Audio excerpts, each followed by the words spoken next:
In Sweetwater County, Texas, an aging rancher was about to face down a pack of leather-clad predators. A quiet evening at the Broken Spoke Roadhouse turned deadly when Rex Dalton and his gang, the Vultures, stormed in, looking to claim territory through fear and humiliation. Earl Thompson wasn't your typical rancher. For decades, he had been a Golden Gloves boxing champion, known for walking away from the spotlight to build a life of quiet strength and integrity. When the Vultures escalated their threats from stolen hats to trespass and intimidation, they had no idea they were picking a fight in the shadow of Chuck Norris. What began as arrogance would become a calculated ambush, as Chuck's quiet vigilance and Earl's unshakable resolve triggered a community uprising. What began as a bullying spectacle in a smoky roadhouse would transform into a county-wide stand against violence.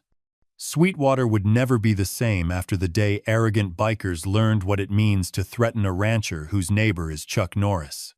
Before we jump back in, tell us where you're tuning in from. And if this story touches you, make sure you're subscribed, because tomorrow I've saved something extra special for you. The evening sun cast long shadows across Broken Spoke Roadhouse, turning the weathered wood siding into streaks of gold and amber. Inside, ceiling fans spun lazily, stirring the heavy air thick with cigarette smoke, cooking grease, and decades of spilled whiskey. Earl Thompson sat alone at his usual corner table, shoulders curved from years of hard labor, nursing a single glass of iced tea. His weathered Stetson rested on the table beside a plate of half-eaten meatloaf. The hat's brim darkened with sweat stains that told the story of countless Texas summers. Maria Lopez wiped down the bar counter, her dark eyes occasionally flicking toward Earl with the protective instinct she reserved for her regulars. "Need anything else, Earl?" she called across the room. Earl shook his head, offering a small smile that barely lifted the corners of his mouth. "Just the check when you get a minute, Maria." The roadhouse door swung open with a bang that made conversations pause. Afternoon light flooded in, silhouetting the figures that filled the doorway, broad-shouldered men in leather vests emblazoned with vulture insignias, chains jingling from their belts. Their leader stepped forward first, a tall man with a shaved head and a beard trimmed to a sharp point. A jagged scar ran from his left ear to the corner of his mouth, giving him a permanent half-smile that never reached his cold eyes. "Well, look what we found, boys," he announced, voice carrying over the suddenly hushed room. Genuine Texas roadkill. The men behind him, 4 bikers, with varying degrees of tattoos, leather, and sneer, laughed on cue. They moved through the roadhouse like they owned it, boots heavy on the wooden floor, hands slapping tabletops as they passed. Maria straightened behind the bar. "Rex Dalton," she said, voice flat. "Didn't expect to see you and your vultures this far south." "Just expanding our territory, sweetheart," Rex replied, flashing teeth too white against his weathered face. "Heard this little shithole was worth a visit." His eyes scanned the room, finally settling on Earl. Something predatory flickered in his gaze. "Well now, what have we here? Museum exhibit of the lonely cowboy?" Earl didn't look up. Just cut another piece of meatloaf with methodical precision. In the farthest corner of the roadhouse, a booth sat half in shadow. Its lone occupant was still enough to be almost invisible. A man in his 60s with neatly trimmed reddish-brown beard, gone mostly silver. He wore a simple button-up shirt and jeans, but something in his posture suggested a coiled readiness beneath the casual exterior. He watched the scene unfold over the rim of a coffee mug, his eyes never leaving Rex and his crew. "Hey, Grandpa," Rex called, striding toward Earl's table. "I'm talking to you." He slapped a hand on the table, rattling Earl's plate. "Don't they teach manners out here in cowpoke country?" Earl finally looked up, his blue eyes calm as a windless day. "Son," he said, voice unhurried, "I'm just trying to finish my dinner." Rex's crew had positioned themselves in a loose semicircle behind their leader, one of them younger than the rest, with sleeve tattoos and a patchy attempt at a beard snickered and pointed at Earl's hands. "Look at those mitts. Rex, bet he's been milking bulls his whole life." Laughter rippled through the group. A few Roadhouse regulars chuckled uneasily, while others stared into their drinks, uncomfortable with the brewing conflict. "You'd be better off with some moisturizer, old-timer," Rex said, leaning closer. "Wife not around to remind you to take care of yourself?" His hand shot out, snatching Earl's hat off the table. "Nice hat." "Civil War issue?" Earl's expression didn't change, but something hardened in his eyes, a brief flicker quickly controlled. "I'd appreciate you giving that back," he said, voice still measured but carrying a new weight. "Oh, he'd appreciate it," Rex mocked, twirling the hat on his finger. "Real fancy talker for a dirt farmer." "That's enough," Maria called from behind the bar, her hand disappearing beneath the counter where everyone knew she kept a Louisville Slugger. "You want drinks? Fine. You want trouble? Take it elsewhere." Rex turned toward her, hat still spinning on his finger. "You running security now, Maria? What's the matter, cowboy can't speak for himself?" "He shouldn't have to," came a quiet voice from the corner. Every head turned toward the shadowed booth. The man there hadn't raised his voice, but somehow it cut through the noise like a knife. He set down his coffee mug with deliberate care. The youngest biker squinted. "Who the hell is that?" An older Roadhouse patron nearby whispered something, and the young biker's eyes widened slightly. Rex stared at the corner booth, momentarily thrown off rhythm, before recovering his smirk. Well, another geriatric cowboy coming to the rescue? He turned his attention back to Earl, determined not to lose his audience. "Your hat's dustier than my grandma's attic, old man." He tossed the hat onto the floor and ground his boot heel into it. Earl stood, slowly. Not rushing, not threatening, just rising to his full height, which was considerable. His movements had the careful precision of a man who'd spent a lifetime controlling his strength. "I don't want trouble," Earl said. "But that hat belonged to my father." "Oh, Daddy's hat," Rex mocked, stepping closer until he was chest to chest with Earl. The biker was taller by a couple inches, broader through the shoulders. "What are you gonna do about it, Pops?" The man in the corner booth set down his coffee and stood. He didn't approach, just watched with an intensity that seemed to lower the temperature in the room. "Rex," one of the older bikers muttered, glancing nervously toward the corner. "Maybe we should—" "Shut up," Rex snapped, not breaking eye contact with Earl. "I'm educating the locals." He raised a finger, poking Earl hard in the chest. "Rule 1. Vultures eat what they want." Earl didn't flinch, didn't blink. "Son, I've buried enough hot-headed young men to know where this road leads. Why don't you pick up my hat? And we'll forget this happened." Something dangerous flashed in Rex's eyes. "You threatening me, old man?" "Not a threat," Earl replied. "Just experience talking." Rex's hand shot out, grabbing Earl's collar. "Experience this." "All right, that's it." Maria's voice cracked like a whip as she emerged from behind the bar, baseball bat in hand. "Out! All of you leather-wearing idiots! Out of my place now." Rex held his position a moment longer, then released Earl with a theatrical shove that barely moved the older man. He grinned, displaying those two white teeth again. "We're just getting acquainted with the local wildlife, Maria."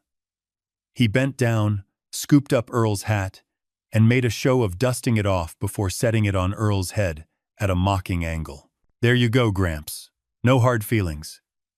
He backed away, eyes still locked on Earl. "We'll be seeing more of each other. Count on it." He turned to his crew. "Let's go, boys. Place smells like mothballs and failure anyway." The bikers swaggered toward the door, but Rex paused, turning back to look directly at the man in the corner booth. Something passed between them. Recognition, challenge, warning before Rex pushed through the door, his crew following in his wake.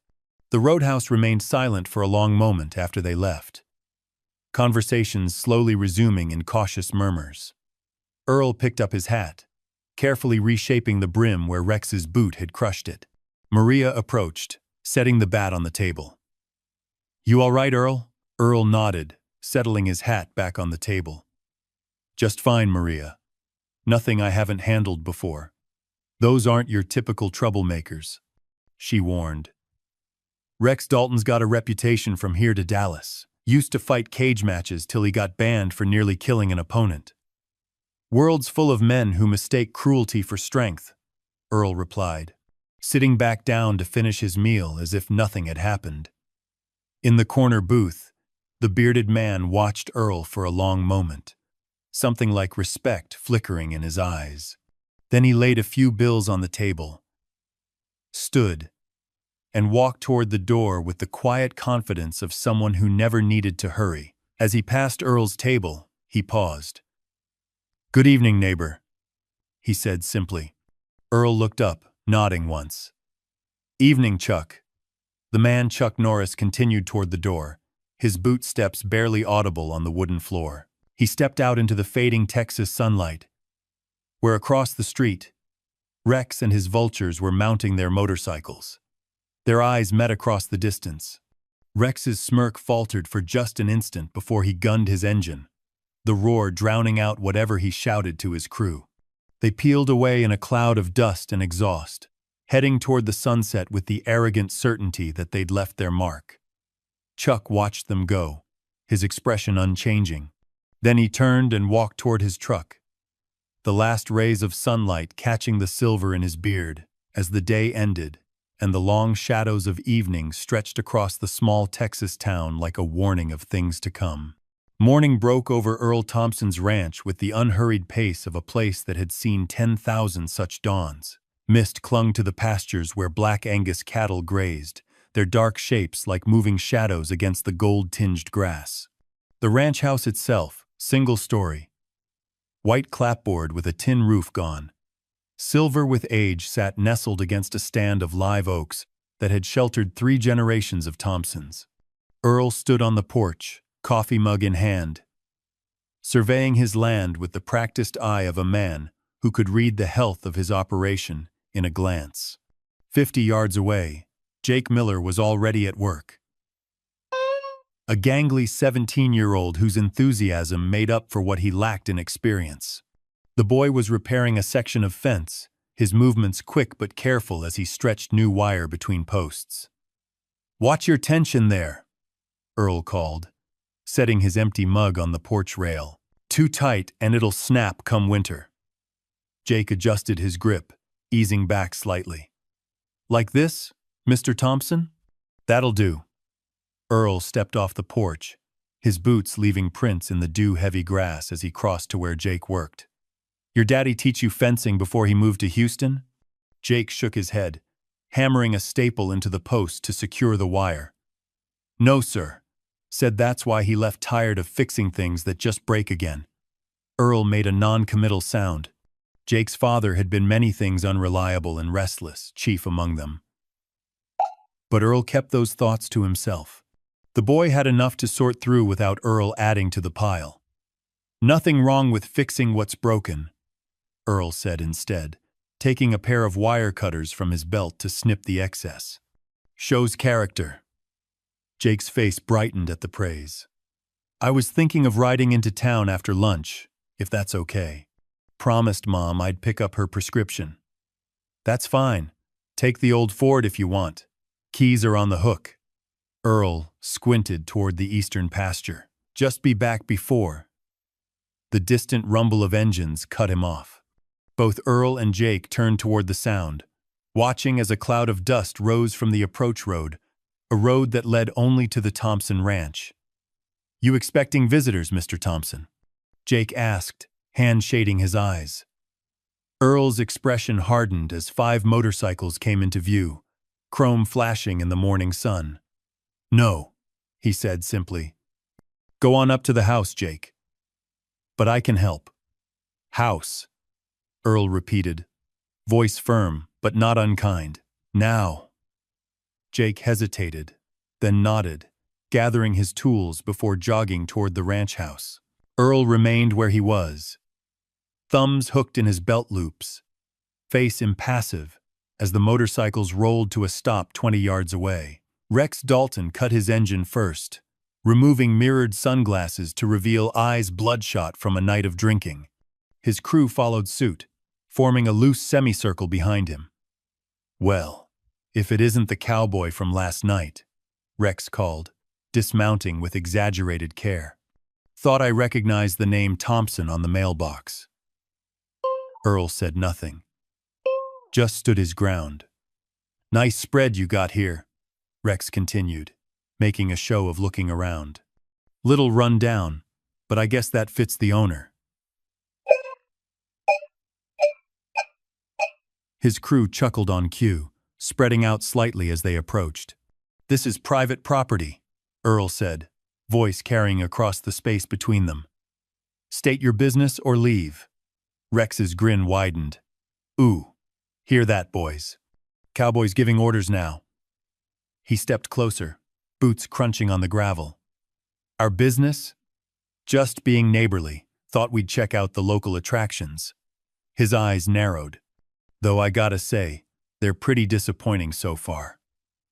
From the corner of his eye, Earl saw Jake watching from the porch, tension visible in the boy's stance. Beyond him, almost hidden by the stand of live oaks, another figure had appeared, Chuck Norris, leaning against a fence post at the edge of the neighboring property, his presence as unobtrusive as it was unmistakable. "Your cattle look scrawny," said the youngest biker, the one with the sleeve tattoos. He'd wandered toward the nearest paddock, poking a stick through the fence at a grazing heifer. The animal snorted and backed away. "Just like their owner." "Leave the livestock be," Earl said, an edge entering his voice. "Or what?" Rex challenged, stepping closer. "You gonna call the sheriff? I hear the county office is a 40-minute drive." He glanced toward the house, spotting Jake. "That your boy? Bit scrawny too. Needs some meat on those bones." Earl shifted, subtly placing himself between Rex and Jake's line of sight. "He works for me. And you're trespassing." "Trespassing," Rex repeated, rolling the word around like he was tasting it. Fancy word for a simple rancher. He reached the fence Jake had been repairing and casually kicked at a post, testing its stability. Not much of a fence builder either. The youngest biker had made his way to a metal feed barrel near the cattle pen. With a grin toward his companions, he shoved it hard, knocking it over. Feed spilled across the dirt as several nearby cattle startled, moving away in a confused group. "Hey!" Jake shouted from the porch, starting forward. "Jake, stay there," Earl called sharply, not taking his eyes off Rex. Rex's smile turned ugly. "Kid's got more fire than you, old-timer." He took another step forward, entering Earl's personal space. Maybe he should learn what happens when you try to stare down the wrong man. For the first time, Earl's calm exterior showed a crack, not fear, but something colder and harder. He straightened to his full height, shoulders squaring. "You've had your fun. Now get off my land before I forget my manners." Rex's eyes widened in mock surprise. "Is that a threat from Grandpa Cowboy?" He turned to his crew. "Did you hear that, boys?" "I think he's threatening us." The bikers laughed, moving closer to form a tighter circle around Earl. The youngest one picked up a piece of fence post, tossing it from hand to hand. 5 against 1 doesn't seem like fair odds," came a quiet voice from behind them. The bikers turned, finding Chuck Norris standing just inside the fence line. None of them had heard him approach. He stood relaxed, hands at his sides, wearing a simple flannel shirt and jeans that somehow didn't diminish the aura of contained power that surrounded him. Telling and preparing this story took us a lot of time, so if you are enjoying it, subscribe to our channel. It means a lot to us. Now back to the story. "Who the hell invited you?" Rex demanded, though something in his voice had changed, a note of uncertainty creeping in. Neighbors look out for each other around here, Chuck replied, his tone conversational but his eyes hard as flint. Earl's fence marks his property line. Beyond that, he nodded toward the adjacent land. You'd be trespassing on mine.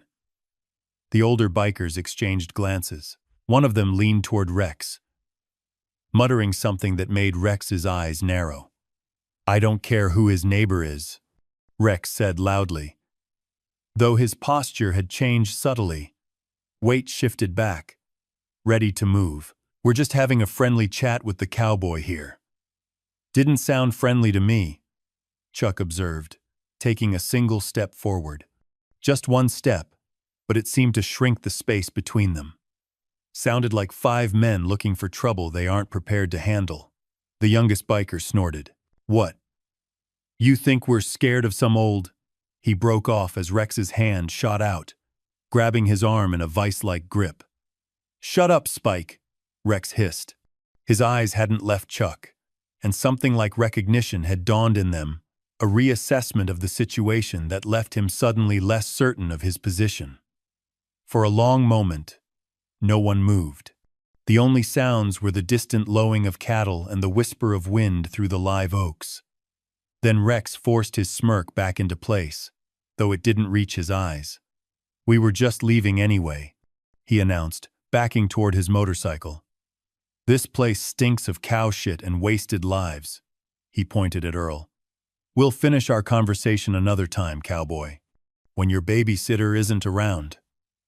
Chuck hadn't moved, hadn't changed expression, but something in his stillness seemed more threatening than any posturing. Rex mounted his bike, gunning the engine with unnecessary force. Let's go, boys. Place isn't worth our time.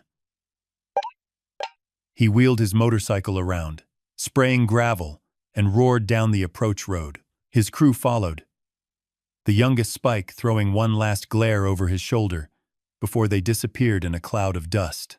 Earl watched them go, then turned to Chuck with a nod of acknowledgement.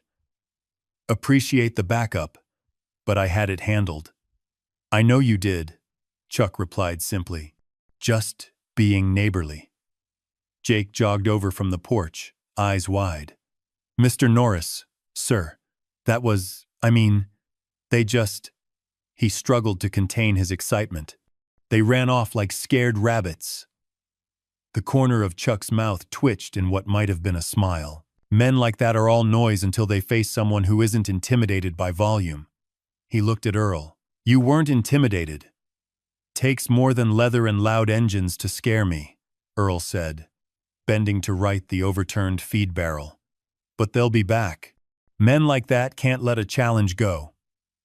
Chuck nodded, helping Earl scoop the spilled feed. Then we'll be ready. He glanced at Jake. All of us. Jake straightened, chest puffing slightly. Yes, sir. Earl brushed feed dust from his hands. Jake, finish securing that fence section, then take the truck and run your errands in town. As the boy hurried off, Earl turned back to Chuck. Those weren't just random troublemakers. The leader, Rex, he seemed to have some kind of purpose. I noticed, Chuck agreed. Keep your eyes open. I'll do the same. He looked toward the road where dust still hung in the air. Some men measure themselves by how much fear they can create in others when they find someone who isn't afraid. He left the thought unfinished. Earl nodded, understanding the unspoken warning. I'll keep Jake close. Good. Chuck turned to go, then paused. I'll be at the roadhouse tonight. Might be worth stopping by. Maria's meatloaf night, Earl said with the ghost of a smile. Wouldn't miss it. As Chuck walked back toward his own property, Earl watched him go, thinking about their conversation. He glanced toward Jake, working diligently at the fence, then toward the road where the bikers had disappeared. Something was brewing. He could feel it in his bones, the way he could feel a storm coming days before the clouds appeared. He looked down at his hands, weathered and calloused from decades of honest work. There had been a time when those hands had been wrapped in boxing gloves, when he'd been the golden boy of the county circuit. But he'd walked away from that life, choosing peace over glory. Now trouble had found him anyway, as it sometimes did for men who knew how to stand their ground. Earl sighed, turning back toward the fence line. Whatever was coming, he'd face it as he'd faced everything else in his 63 years, with quiet strength and the determination of a man who had nothing to prove, but everything to protect. The Broken Spoke Roadhouse glowed like a lantern in the gathering dusk. Neon beer signs casting blue and red shadows across the gravel parking lot. Inside, the Friday night crowd had swelled beyond the usual regulars' ranch hands from neighboring properties, truckers passing through, and locals looking for cold beer and hot food after a long week. Maria moved behind the bar with practiced efficiency, pulling draft beers and mixing simple drinks while keeping one eye on the rowdier patrons. The jukebox in the corner played Waylon Jennings, barely audible above the hum of conversation and occasional bursts of laughter. In the back, Chuck Norris occupied the same corner booth as the night before, nursing a cup of black coffee. His presence had generated a subtle ripple when he'd first entered, nodding acknowledgments, respectful distance, whispered explanations to those who didn't recognize him. Now he sat in relative peace, watching the door with patient attention. Jake Miller burst in first, holding the door for Earl, who followed at a more measured pace. The boy's eyes scanned the room eagerly until they found Chuck, his face lighting up with barely contained excitement. Earl placed a hand on Jake's shoulder, steering him toward the bar where Maria waited. "Evening, Maria," Earl said, removing his hat. "Got room for 2 more? For you?" "Always." Maria smiled, already pulling a glass of iced tea for Earl and a soda for Jake. "Meatloaf's still hot if you're hungry." "Sounds perfect." Earl glanced around the crowded roadhouse. "Busy night. Word travels fast in small towns," Maria replied, her voice lowered. "Especially word about city bikers causing trouble at the Thompson Ranch." She nodded toward several tables where local ranch hands sat, their attention periodically shifting to Earl. "Those boys came in asking if I'd seen you tonight. Think they're concerned." Earl sighed. "No need for concern, just a misunderstanding." Jake couldn't contain himself any longer. "Mr. Norris stood up to them. You should have seen it, Maria. He didn't even have to do anything, they just took off." Maria raised an eyebrow at Earl, who shook his head slightly. "Don't go making more of it than it was, Jake. Why don't you take a seat at the counter?" "I need to speak with Chuck for a minute." Jake looked disappointed but nodded, sliding onto a bar stool. "Yes, sir." Earl made his way through the crowd toward Chuck's booth, nodding to familiar faces as he passed. A few men reached out to touch his shoulder or offer quiet words of support. By the time he reached Chuck's table, the room had grown noticeably quieter, attention shifting toward the 2 men. "Mind if I join you?" Earl asked. Chuck gestured to the seat across from him. "Been expecting you." Earl settled into the booth, placing his hat on the table between them. "Seems I've become the talk of the town." "Small towns run on talk," Chuck replied, sipping his coffee. "Gives people something to do between cattle auctions." A ghost of a smile crossed Earl's weathered face. "True enough." He glanced around at the watching faces before lowering his voice. "This isn't their fight, Chuck. I don't want anyone getting hurt over some hot-headed bikers with too much time on their hands." "It became their fight when Rex and his crew rolled into town," Chuck said quietly. "Men like that don't stop at one target.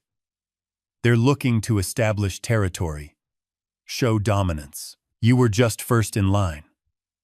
Earl considered this, absently tracing a knot in the wooden tabletop. "Maybe. But I can handle my own troubles." "I know you can," Chuck said, meeting Earl's gaze directly.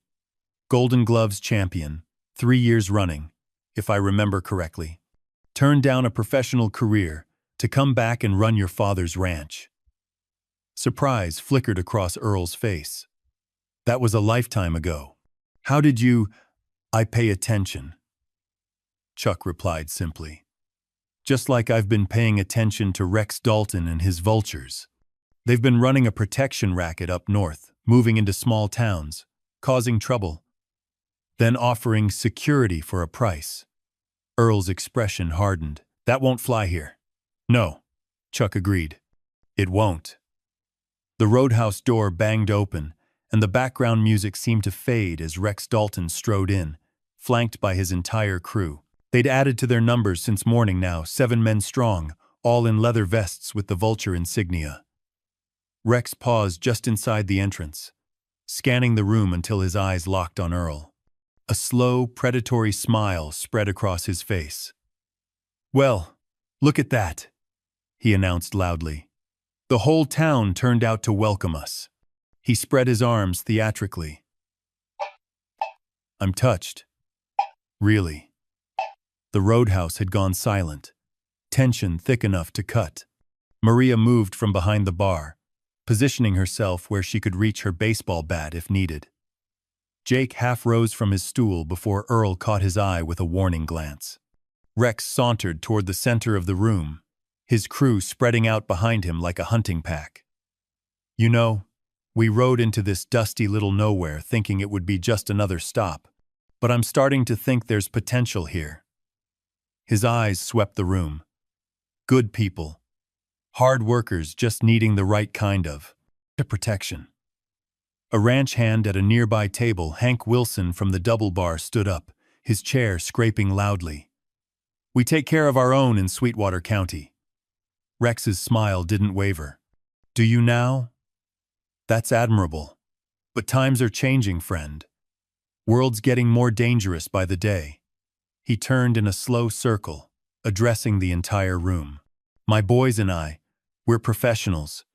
We know how to keep trouble away from good folks like yourselves." "By causing it first?" someone called from the back. Laughter rippled through the crowd, quickly silenced by Rex's cold stare. He zeroed in on the speaker, a weather-beaten rancher in his 50s. "What was that?" The man held his ground. "Said you seem to be the trouble that needs keeping away." Rex's expression darkened. He started toward the man, only to find his path blocked as several ranch hands stood, forming a barrier of solidarity. Rex paused, reassessing, before his smile returned colder now. "Calculated. Seems like the locals have some fight in them, boys," he called to his crew. "I like that. Makes things interesting." His gaze drifted to Earl's table, finally acknowledging Chuck's presence. "And look who's here, the neighbor. Didn't get a proper introduction this morning." Chuck met his stare evenly, but said nothing. Rex turned back to Earl. "Your bodyguard doesn't talk much, does he?" "Man only needs to talk when he has something worth saying," Earl replied. "Otherwise, silence works just fine." A muscle twitched in Rex's jaw. He stepped closer to Earl's table, looming over it. "You think you're clever, old man. But I'm just getting started with you and this backward little town." Earl remained seated, seemingly unaffected by Rex's posturing. "Son, whatever you're selling, we're not buying. Why don't you take your boys and find somewhere else to play tough guy?" Rex's hand shot out, grabbing Earl's shirt front and hauling him halfway across the table. "You don't tell me where to go, cowboy. I decide when I'm done with you." The roadhouse erupted. Chairs scraped back as men stood. Maria shouted a warning. Jake lunged forward from the bar, only to be caught by a neighboring rancher who held him back. Through it all, Chuck hadn't moved, hadn't even set down his coffee cup. But something had changed in his posture. A subtle shift from relaxed observation to coiled readiness. His eyes, now fixed on Rex's hand gripping Earl's shirt, had gone hard as stone.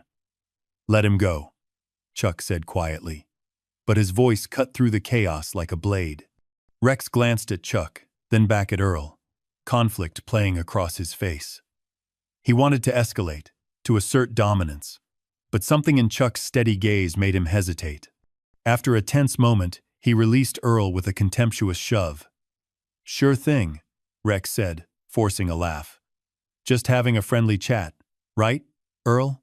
He backed away a step, then raised his voice to address the room again.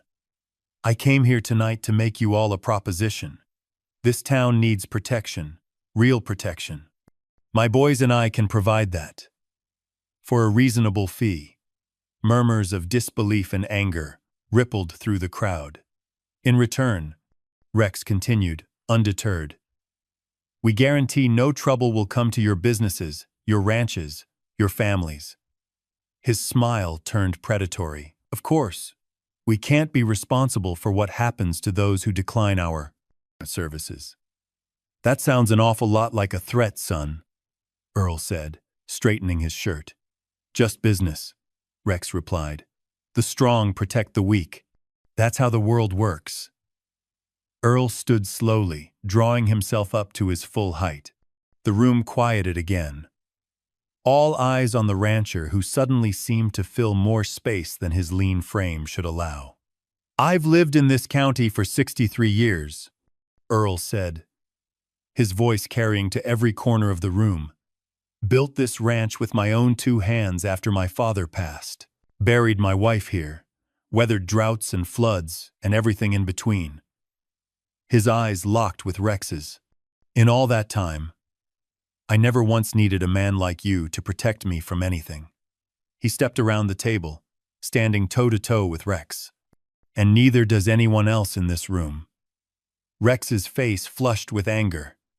But before he could respond, Chuck stood as well, moving to Earl's side with unhurried deliberation. He didn't speak, didn't make any threatening gesture, just stood there. A quiet presence that somehow changed the entire dynamic of the confrontation. Rex glanced between them, then at the roomful of locals who had begun to close ranks. For the first time, uncertainty flashed across his face. "You're making a mistake," he said, voice dropping to a dangerous register. "All of you. Only mistake was thinking you could come in here and push these people around," Earl replied. Rex's hand twitched toward his belt, where a knife handle protruded from a leather sheath. The movement wasn't lost on Chuck, whose eyes narrowed fractionally. The tension in the room stretched to breaking point, then snapped as Maria's voice cut through.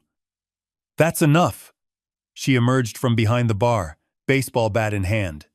"I want all of you leather-wearing troublemakers out of my place. Now." Rex hesitated, eyes darting around the room, calculating odds. His crew had closed ranks behind him, hands hovering near weapons. But they were outnumbered by the locals, who now stood in unified opposition. After a long moment, Rex's posture shifted. Arrogance replacing the brief flash of uncertainty. "This isn't over," he said, backing toward the door. "Not by a long shot." He jabbed a finger at Earl. "You and me, cowboy tomorrow at noon. Right here in front of God and everybody." His gaze slid to Chuck. "Just you and me. No interference from your watchdog or anyone else. You man enough for that?" The roadhouse had gone completely silent. All eyes turned to Earl, who stood motionless, his expression unreadable. "I'm done fighting for sport, son," Earl said finally. "Been that way for 40 years. Rex's smile turned vicious. "This isn't sport, old man. This is me teaching you what happens when you stand in my way." He looked around the room. "Unless you want me and my boys to pay personal visits to every ranch and business in this county, you'll be here. Noon sharp." Earl said nothing, his silence neither acceptance nor refusal. Rex backed toward the door, his crew moving with him in practiced formation. "Noon tomorrow," he repeated, "or the consequences are on your head." He paused at the threshold, eyes finding Jake, who still stood by the bar. "Starting with the boy." With that parting threat hanging in the air, Rex pushed through the door, his crew following behind. The rumble of motorcycles filled the night as they pulled away, the sound fading slowly into the distance. The roadhouse remained frozen for a long moment before conversation erupted, voices overlapping in concern and anger. Maria hurried to Earl's side, her face tight with worry. "You're not actually considering this, are you?" she demanded. Earl met her gaze steadily. "Don't see that I have much choice, Maria." "There's always a choice," she insisted. "We can call the sheriff. Sheriff's office is understaffed and 40 minutes away," Earl replied. By the time they got here, the damage would be done. He looked around at the concerned faces surrounding him. "This isn't your fight. It's mine." "Like hell it is," said Hank Wilson, stepping forward. "Those thugs threatened the whole county. We stand together." Murmurs of agreement rose from the crowd. Earl shook his head, the weight of responsibility visible in the set of his shoulders. "I appreciate that, Hank. All of you. But a crowd just gives Rex what he wants: an audience. A chance to make an example." He picked up his hat, settling it carefully on his head. "Some things a man has to handle himself." "Not this time," Chuck said quietly. When Earl turned to him, Chuck continued, "This isn't about one man's pride, Earl. It's about drawing a line." Jake pushed forward, his young face flushed with emotion. "Mr. Thompson, you can't." "Jake," Earl cut him off gently. "Go wait in the truck. We're heading home." The boy looked ready to argue but subsided under Earl's steady gaze. With a last worried glance at the room, he trudged reluctantly toward the door. Earl turned back to Chuck. "I need to get that boy home, but we should talk tomorrow morning." Chuck nodded. "Once. I'll stop by at dawn." As Earl moved toward the door, the crowd parted for him, hands reaching out in silent support. Maria caught his arm at the threshold. "Earl Thompson, don't you dare face that man alone tomorrow," she said, fiercely. Earl covered her hand with his own. "Some storms you can't outrun, Maria. You just have to weather them." With a gentle squeeze, he released her hand and stepped into the night. Behind him, the roadhouse hummed with worried conversation. Chuck remained standing in the center of the room, his quiet presence a counterpoint to the anxious energy surrounding him. Maria made her way back to him, concern etched on her face. "He's going to get himself killed," she said bluntly. Chuck's expression didn't change, but something flickered in his eyes. Determination, perhaps, or certainty. He said simply. The night stretched long and sleepless across the Thompson ranch. In the small bedroom that had once belonged to his parents, Earl sat on the edge of his bed, a battered wooden box open before him. Inside lay the remnants of another life, faded newspaper clippings, a pair of worn leather boxing gloves, a tarnished medal on a frayed ribbon. His fingers brushed over them gently, stirring memories that had lain dormant for decades. A soft knock at the door pulled him from his reverie. "Mr. Thompson?" Jake's voice came through the wood. "You still awake?" Earl closed the box, sliding it under the bed before answering. "Come in, Jake." The door creaked open, revealing Jake in flannel pajama pants and a faded t-shirt, his hair mussed and eyes troubled. "Couldn't sleep," he admitted, hovering in the doorway. "Me neither." Earl gestured to the old rocking chair in the corner. "Sit if you want." Jake settled into the chair, its wooden frame protesting slightly. For a long moment, neither spoke, the silence broken only by the distant cry of a coyote and the gentle creak of the house settling around them. "Are you really going to fight that man tomorrow?" Jake finally asked, his voice small in the darkness. Earl sighed, running a hand through his silver hair. "Been asking myself the same question all night." "You could beat him," Jake said with the fierce certainty of youth. "I've seen you split logs that would break most men's arms. You're stronger than you look." A ghost of a smile touched Earl's lips. Strength isn't always about muscle, Jake. Then what is it about? Earl considered the question, looking past Jake to the window where stars hung like distant lanterns in the Texas sky. Knowing when to use it, he said finally. And when not to. Jake's brow furrowed. But those men, they're threatening everyone. You, me, the whole county. Someone has to stand up to them. Standing up doesn't always mean throwing punches. Earl leaned forward, elbows on his knees. My daddy taught me to box when I was younger than you. Said every man should know how to defend himself. His voice took on a distant quality, remembering. I got pretty good at it. Won competitions. Had offers to go professional. Why didn't you? Jake asked, leaning forward. Met my Eleanor, Earl said simply. She saw something in me I didn't see myself, something more than just a pair of fists. He glanced toward the bedside table, where a photograph of a smiling woman with kind eyes stood in a simple frame. After we married, I put the gloves away, decided to build something instead of just being good at tearing things down. Jake absorbed this in silence, glancing around the room that bore the subtle imprint of a woman's touch, even years after her passing, the quilted bedspread, the pressed flower in a frame on the wall, the careful arrangement of the few ornaments on the dresser.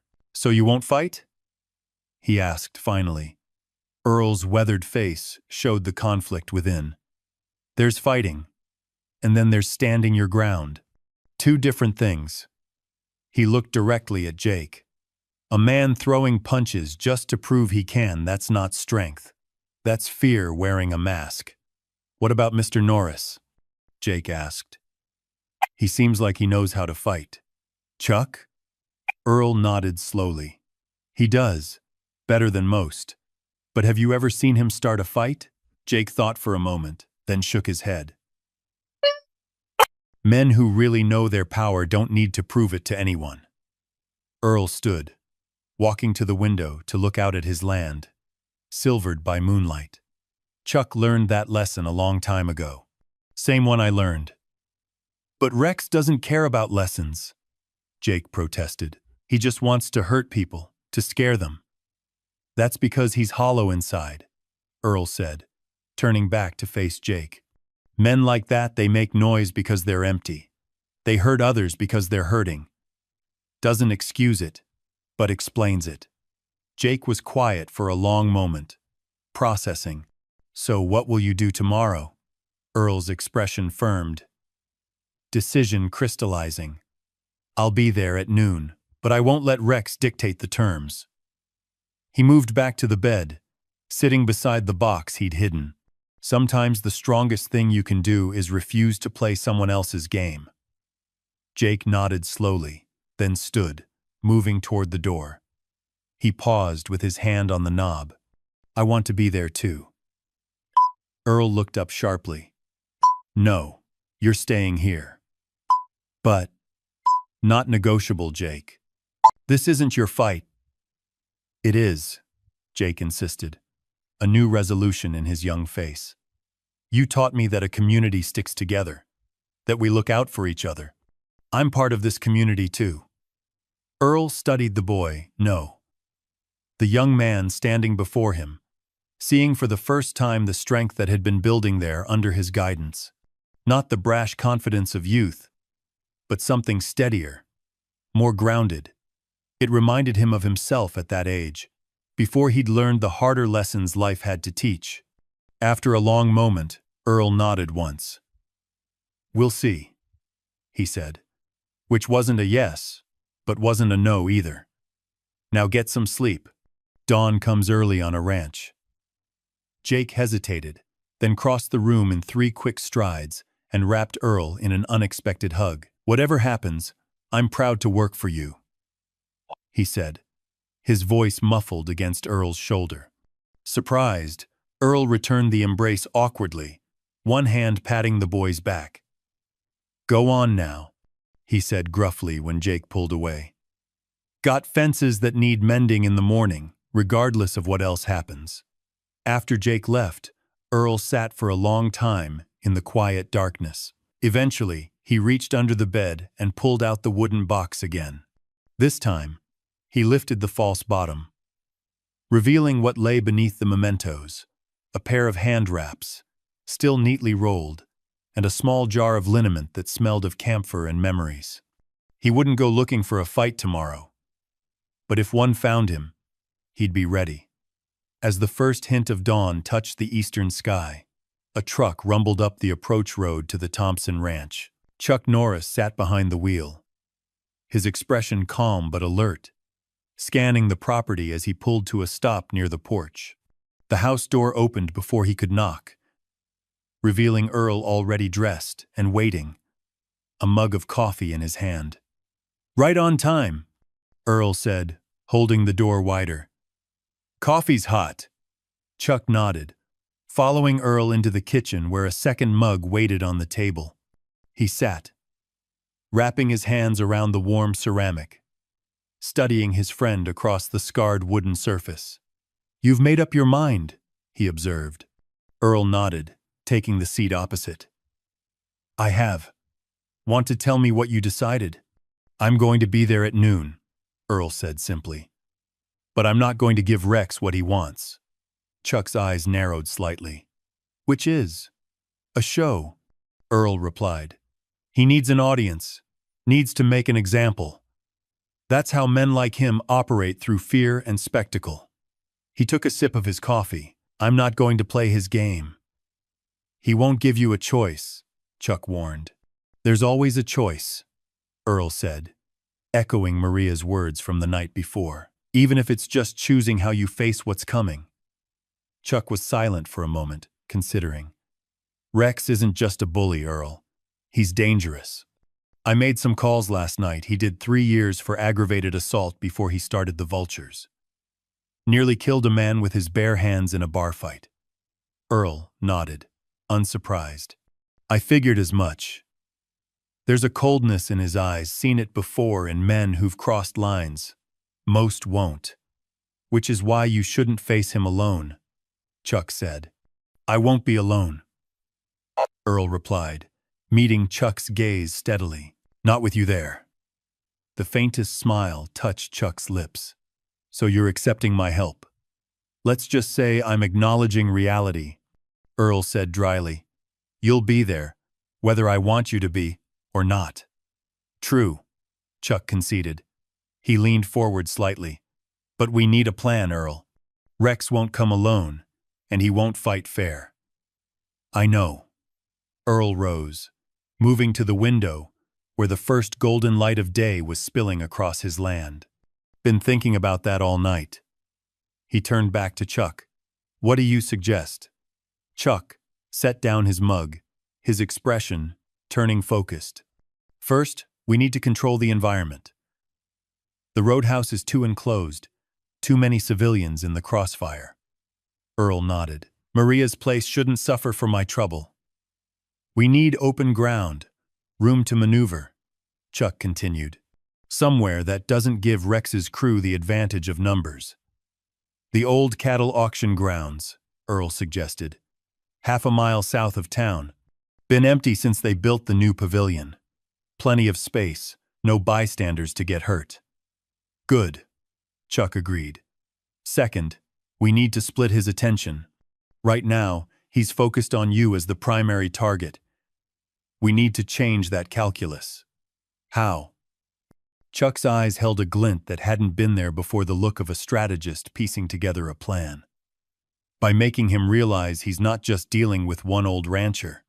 He's facing a community that stands together." Earl frowned. "I don't want anyone else at risk." "They already are," Chuck pointed out gently. "Rex made that clear last night. This isn't just about you anymore. It's about whether this county belongs to the people who built it or the men who want to take it by force." The truth of those words settled heavily on Earl's shoulders. He returned to the table, sinking back into his chair. "So, what exactly are you proposing?" Before Chuck could answer, a noise from the hallway drew their attention. Jake stood in the doorway, fully dressed, despite the early hour, his face set in determined lines.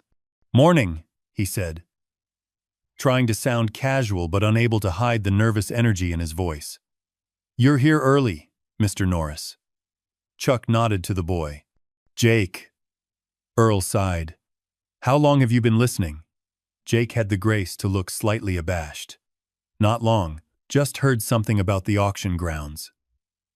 He straightened, squaring his shoulders. "If you're planning something for today, I want to help." Earl opened his mouth to refuse, but Chuck spoke first. "Good," he said, surprising both Earl and Jake. "We could use another set of hands." "Chuck," Earl began, a warning in his voice. "He's part of this community too," Chuck said quietly, echoing Jake's words from the night before. "And he's not a child anymore, Earl. He deserves the chance to stand up for what matters to him." Earl looked between them, Chuck's steady certainty, Jake's barely contained eagerness, and recognized the futility of arguing. "Fine," he relented. "But you follow instructions exactly. No heroics." Jake nodded quickly. "Whatever you need." "Sit," Earl said, gesturing to the empty chair. "We're just getting started." As Jake pulled up a seat, the rising sun cast long shadows across the kitchen table, where the three men, one in his twilight years, one in his prime, one just beginning his journey, bent their heads together, voices low as they laid plans for the confrontation to come. Outside, the ranch came alive with morning sounds, cattle lowing in the distance, birds calling from the live oaks, wind rustling through the tall grass. It was the ordinary music of a Texas dawn, unchanged for generations. But today it carried a different note, an undercurrent of anticipation, as if the land itself was holding its breath, waiting to see which way the wind would blow when noon finally arrived. The sun climbed toward its zenith, harsh and unforgiving in a cloudless Texas sky. Heat shimmered above the cracked concrete of the abandoned auction grounds, the empty pens and loading chutes standing like the bleached bones of a forgotten era. A single water tower rose above the complex, its faded lettering still proclaiming Sweetwater County Livestock in peeling paint. Word had spread through the county with the efficiency that only small towns can manage. By 11:30, vehicles lined the perimeter of the grounds, pickup trucks, dusty sedans, even a few tractors. Their occupants maintained a respectful distance, gathering in small clusters, voices hushed as they waited. Not just spectators, but witnesses, people who understood that what happened here today would determine the future of their community. Maria's truck pulled in at 11:45, parking alongside Hank Wilson's battered Ford. She stepped out, scanning the grounds with worried eyes, a shotgun visible through the rear window of her cab. "Any sign of Earl?" she asked as Hank approached. Hank shook his head, pushing back his hat. "Not yet. Chuck neither." He nodded toward the growing crowd. "But half the county's here. Rex?" "Nothing so far." Hank's weathered face creased with concern. "You think Earl will really show?" "Earl Thompson is many things," Maria replied. "But he's never been a man to break his word." At 5 minutes to noon, the distinctive rumble of motorcycles broke the tense quiet. Heads turned as a cloud of dust appeared on the horizon, growing larger as it approached. Rex led the pack, sunglasses reflecting the harsh sunlight, leather vest open over a bare chest covered in tattoos. Behind him rode at least a dozen men more than had been at the roadhouse the night before. The vultures had called in reinforcements. They roared into the auction grounds in formation, engines revving aggressively before cutting out in near unison. Rex dismounted first, scanning the crowd with a predatory smile that didn't reach his eyes. "Quite the turnout," he called, voice carrying across the open space. "Y'all that eager to see an old man get what's coming to him?" He checked his watch with theatrical flourish. "But where is our cowboy?" "Clock's ticking," Murmurs ran through the assembled locals. Eyes darted toward the road, searching for any sign of Earl or Chuck. The minute hand on the auction house clock ticked closer to noon. "Maybe he ain't comin'," one of the bikers suggested, loud enough to be heard. "Old man probably pissed himself and ran." Rex's smile widened. "Then we'll just have to pay him a house call. Him and everyone else who thought they could stand against us." He turned in a slow circle, addressing the crowd. "Consider this your object lesson, folks. This is what happens when the sound of an approaching vehicle cut him off." All eyes turned to see a cloud of dust rising from the eastern road, not from town, but from the direction of the Thompson and Norris ranches. As it drew closer, they could make out Earl's old blue pickup truck, moving at a deliberate pace. The truck pulled into the auction grounds and came to a stop 30 yards from where Rex and his crew waited. For a long moment, nothing happened.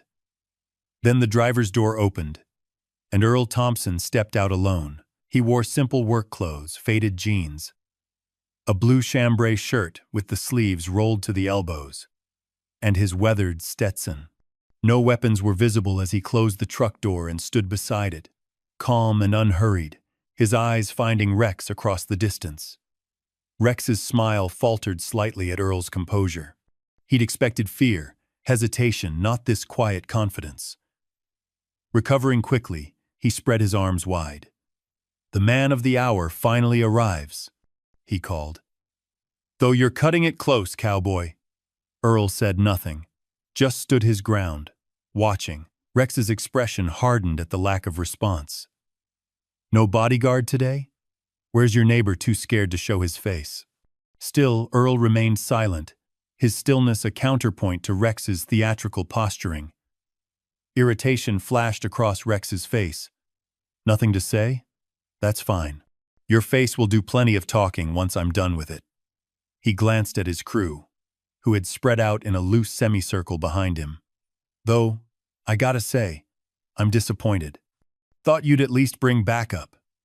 As if on cue, the passenger door of Earl's truck opened. Jake stepped out, moving to stand slightly behind Earl's right shoulder. A ripple of concern went through the watching crowd. The boy was clearly out of his depth against these hardened men. Rex laughed. "A kid? That's your reinforcement?" He shook his head in mock pity. "This is going to be even easier than I thought." Earl finally spoke, his voice carrying easily across the open space. "I came to tell you one thing, Rex Dalton. Just one thing, and then you can decide what happens next." Rex cocked his head, curiosity momentarily overriding his eagerness for confrontation. "This should be good. Go ahead, old man." Last words. Earl removed his hat, holding it against his chest as if addressing a funeral. "You picked the wrong town," he said simply. Rex's brow furrowed. "That's it? That's your big statement?" Earl nodded once, then set his hat back on his head with deliberate care. "That's it." Anger flashed across Rex's face. "Wrong town? Look around you, cowboy. Your neighbors are here to watch you fall. Your only backup is a skinny kid. Your tough guy neighbor is nowhere to be seen." He began walking forward, his crew moving with him. "I think I picked exactly the right town, one too weak to defend itself." Earl didn't move, didn't flinch as Rex approached. Jake shifted nervously beside him but held his ground. When Rex was 10 paces away, Earl spoke again, not to Rex, but to the air around them. "Now," he said quietly. For a split second, nothing happened. Then movement erupted from all sides of the auction grounds. From behind empty pens, from the shadow of the water tower, from the loading chutes and the auctioneer's booth, men and women emerged, moving with purpose. Not just the ranchers and farmhands who had been watching, but others who had arrived unseen while attention was focused on Earl. And they weren't alone. Chuck Norris appeared from behind the auction house, moving with the fluid grace of a man half his age. He wasn't alone either. Flanking him were a half-dozen ranch hands, each carrying coiled lariats, their expressions grim with determination. Rex faltered mid-stride, head swiveling as he took in the coordinated movement closing in around his crew. His confident sneer wavered, replaced by the first flickers of genuine concern. "What is this?" he demanded, backing up a step. Earl hadn't moved. "This," he said calmly, "is a community standing together." From atop the water tower, a metallic clang rang out. All eyes turned upward to see Hank Wilson standing on the maintenance platform, a wrench in his hand that he'd struck against the railing. Beside him, 2 more ranchers uncoiled long ropes. "You wanted an audience," Earl continued, his voice steady. "Well, now you've got one. But they're not here to watch. They're here to participate." Rex's face contorted with rage. "You think this changes anything? My boys will tear through these farmers like tissue paper." He turned to his crew. "Show them what happens to anyone who stands against the vultures." But his crew hesitated, looking at the closing circle of determined locals, at Chuck Norris's steady advance, at the men on the water tower. What had seemed like easy intimidation was rapidly transforming into a coordinated resistance. "Now!" Rex shouted, desperation creeping into his voice. 3 of the younger bikers moved forward, reaching for concealed weapons. Before they could draw, lassos whistled through the air from 3 directions. One caught a biker around the torso, pinning his arms. Another snared a boot, yanking the man off balance. The third settled around shoulders, pulling tight. More ropes flew, more bikers found themselves entangled. The locals moved with the practiced skill of people who had spent lifetimes handling cattle. Coordinated, efficient, working in pairs to subdue larger targets. Rex's head swiveled wildly, watching his advantage dissolve. "Fight back!" he screamed at his remaining crew. He reached into his vest, hand closing around a knife handle. "I wouldn't," came Chuck's voice, suddenly much closer than Rex had realized. He turned to find Chuck standing just 3 paces away, hands relaxed at his sides but eyes intensely focused. "Not unless you want to make this much worse for yourself." Rex's face twisted with rage and humiliation. With a guttural roar, he lunged at Chuck, knife flashing in the midday sun. Chuck moved like water, no wasted motion, no dramatic gestures. He simply wasn't where the knife expected him to be. His hand caught Rex's wrist, applying precise pressure to points that sent shockwaves of pain up the biker's arm. The knife clattered to the ground. Rex threw a wild left hook with his free hand. Chuck deflected it with a minimal movement, then delivered a single strike to Rex's sternum. Not hard enough to do lasting damage, but precisely calibrated to disrupt his breathing and balance. Rex staggered, gasping.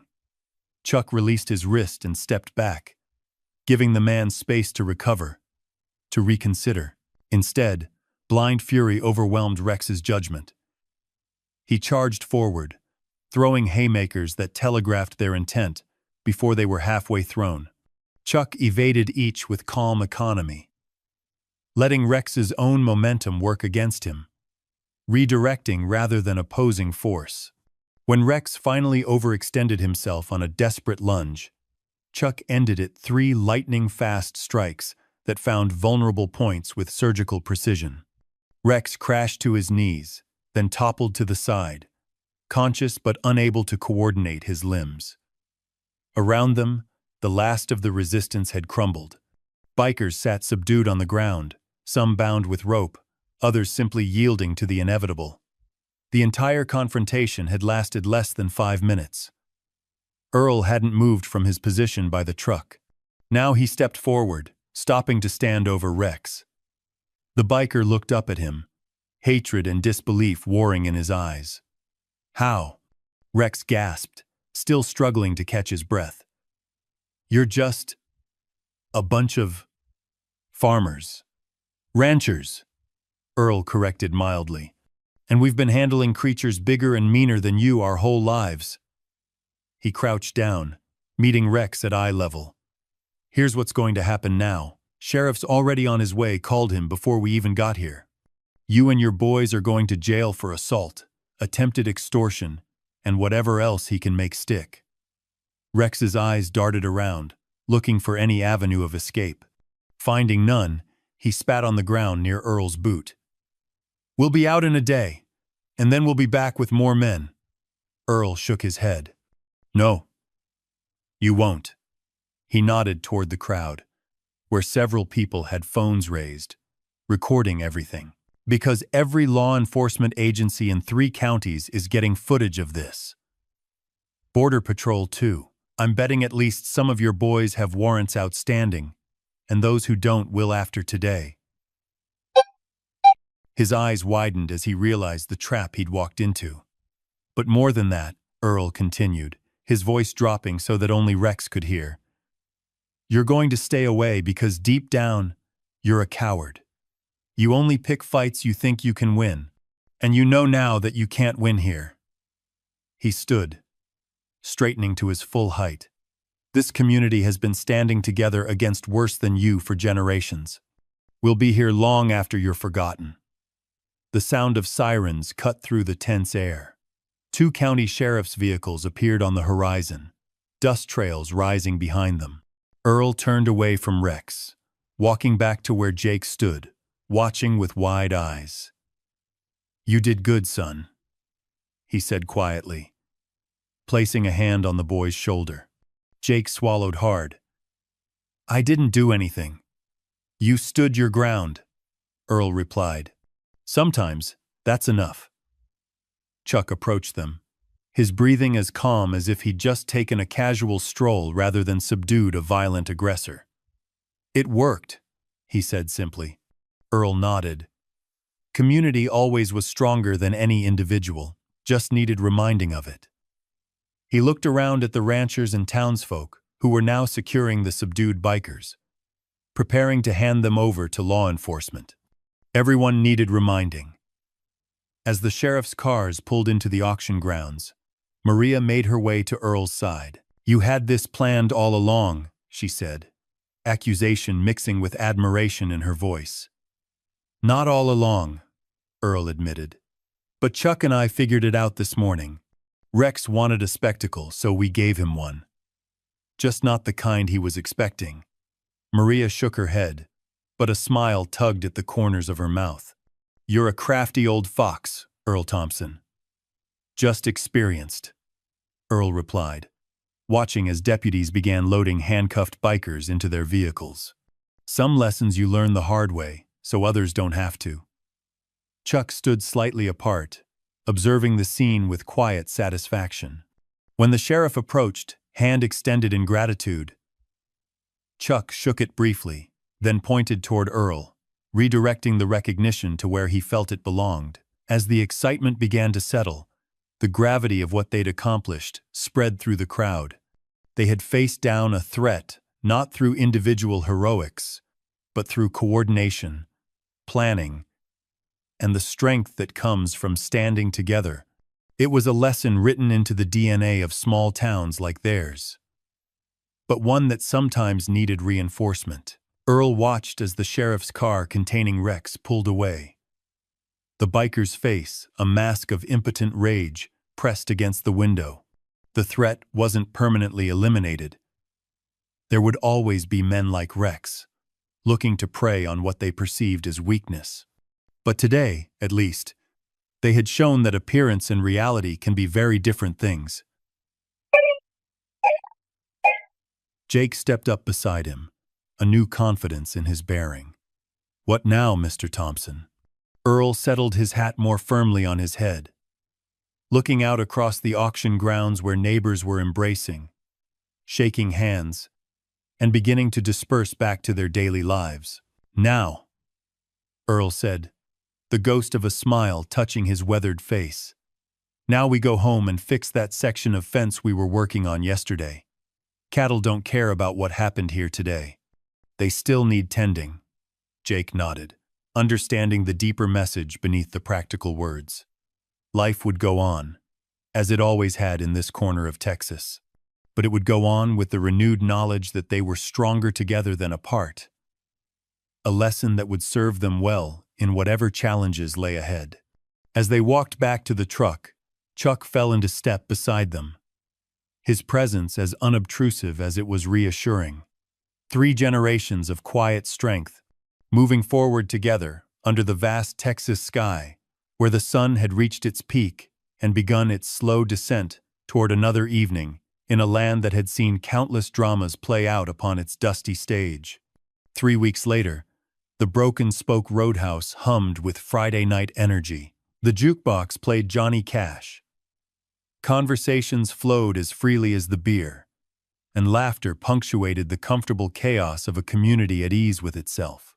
What had happened at the auction grounds was already transforming from current events to local legend, details shifting with each retelling. Maria moved among the tables, pausing at Earl's corner, where Chuck Norris and Jake now joined him. Hank Wilson was mid-story, gesturing dramatically. And there I was, up on that water tower, watching Rex's face when he realized he'd walked into a trap, Hank boasted. I swear. The man turned white as a sheet. Pretty sure he was red with anger, not white with fear, Earl corrected mildly. Hank waved off the correction.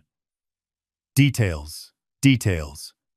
We showed those city bikers what happens when they mess with Sweetwater County. Maria set fresh drinks on the table. You boys planning to tell this story every Friday for the next year? Probably, Hank admitted without shame. Not every day you get to be part of something like that. Chuck, who had remained characteristically quiet, raised his coffee mug. To community, he said simply. They all lifted their glasses in response. To community. As conversation shifted to cattle prices and the upcoming county fair, Earl noticed Jake staring thoughtfully into his soda. Something on your mind, son? He asked quietly. Jake looked up, just thinking about what happened, how different it could have gone. Earl nodded. That's the thing about crossroads, you never really know which path would have led where. All you can do is choose the one that lets you sleep at night. I keep thinking about Rex, Jake admitted. The sheriff said he's facing 5 to 10 years. Actions have consequences, Earl said. He made his choices. I know. It's just. Jake struggled to articulate his thoughts. He seemed so sure of himself, so convinced he was strong, but in the end, he was just hollow, Earl finished. All that bluster was covering an empty space where real strength should have been. Jake nodded slowly. How do you know the difference? Between real strength and just pretending? Earl considered this, fingers tracing condensation on his glass. Real strength doesn't need an audience. It's there when no one's watching. It's in the quiet moments when doing the right thing is harder than doing the easy thing. Chuck spoke unexpectedly. It's not about never being afraid, he added, voice low but clear. It's about what you do with the fear, whether you let it control you or you control it. Jake looked between the 2 older men. I want to be strong like that, he said simply. Earl's eyes softened. You're already on your way, son. Standing your ground that day, that took real courage. A commotion at the door drew their attention as Deputy Carson entered. He made his way to their table. Evening, Deputy. Everything all right? Earl asked. Carson nodded. Just fine. Thought you might want to know Rex Dalton accepted a plea deal. 5 years minimum, no possibility of early parole. And his crew? Chuck asked. Most got lesser sentences, 18 months to 3 years. The interesting part is, once Rex was in custody, his loyal vultures couldn't turn on him fast enough. Turns out he'd been running weapons, trafficking, drug distribution, the works. Earl nodded, unsurprised. Built his empire on fear instead of respect. That kind of foundation always crumbles eventually. After the deputy left, Jake excused himself to help Maria. The boy had taken extra work at the roadhouse on weekends, saving for community college. Chuck watched him go. That's a good young man. He is, Earl agreed. got a solid head on his shoulders. Just needed someone to believe in him. He glanced at Chuck, kind of like others I've known. Chuck's eyes crinkled slightly, the closest he typically came to a smile. You ever miss it? The ring? The spotlight? Earl looked down at his hands, still strong but marked by decades of honest work, rather than thrown punches. Sometimes, he admitted. Not the fighting itself, but the clarity of it. Just you and another man, testing what you're made of. And yet you walked away. Had something better to walk toward, Earl replied, his gaze drifting to Eleanor's empty chair, kept at their table out of habit. She used to say that any fool can make a fist, but it takes a real man to open his hand. They fell into comfortable silence. Two men who had discovered that true strength often lies in restraint rather than release. The door opened, admitting young ranch hands just off their shifts. The youngest approached with nervous determination. Mr. Thompson? Mr. Norris? Would you mind if we joined you?